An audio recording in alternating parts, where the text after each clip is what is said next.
আল্লাহর হুকুমের বাইরে করা যাবে না। তো সুতরাং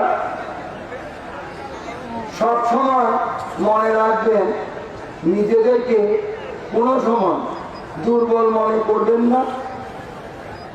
কথা বুঝতে পেরেছেন? নিজেদেরকে কোনো সময় দুর্বল মনে করবেন না, কারণ আল্লাহর রহমত আমাদের উপর আছে, পাশাপাশি আল্লাহ আমাদের সঙ্গে আছে।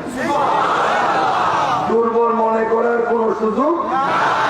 রহমতুল্লিল আলামিনের ওয়াসিলায় আল্লাহ রহমতুল্লিল আলামিনের মাধ্যমে আমাদের মধ্যে বন্টন করেন।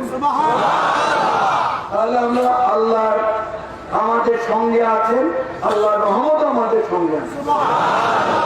সুতরাং এখানে দুর্বল হওয়ার, আকীদা দুর্বল করার, ইমান আমল দুর্বল করার কোন সুযোগ নাই। কথা বুঝতে পেরেছে? সুতরাং কেউ দুর্বল হওয়ার তো কোনো প্রয়োজন নেই।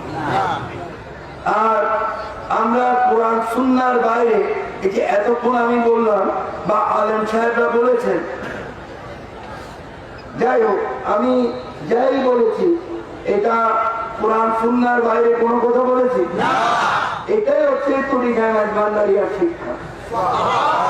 কারণ কোরআন সুন্নাহয় যা আছে মাঝভান্ডারি তরিকায় তাই আছে।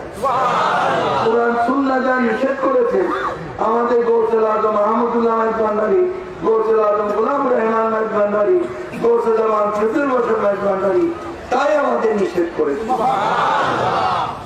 কথা বুঝতে পেরেছি? যার কারণে আপনারা প্রত্যেকেই কোরআন সুন্নাহ ভিত্তিক জীবন ব্যবস্থার মধ্য দিয়ে আপনারা নিজের জীবনকে অতিবাহিত করবেন। আল্লাহর রহমত আপনাদের উপর বর্ষিত হবে। আর যারা মাঝভান্ডার শরীফের মুরিদ না, তারাও তো কোরআন সুন্নাহর বয়ান শুনতে অনেকে এসেছেন, আপনাদের উপর আল্লাহর রহমত বর্ষিত হবে।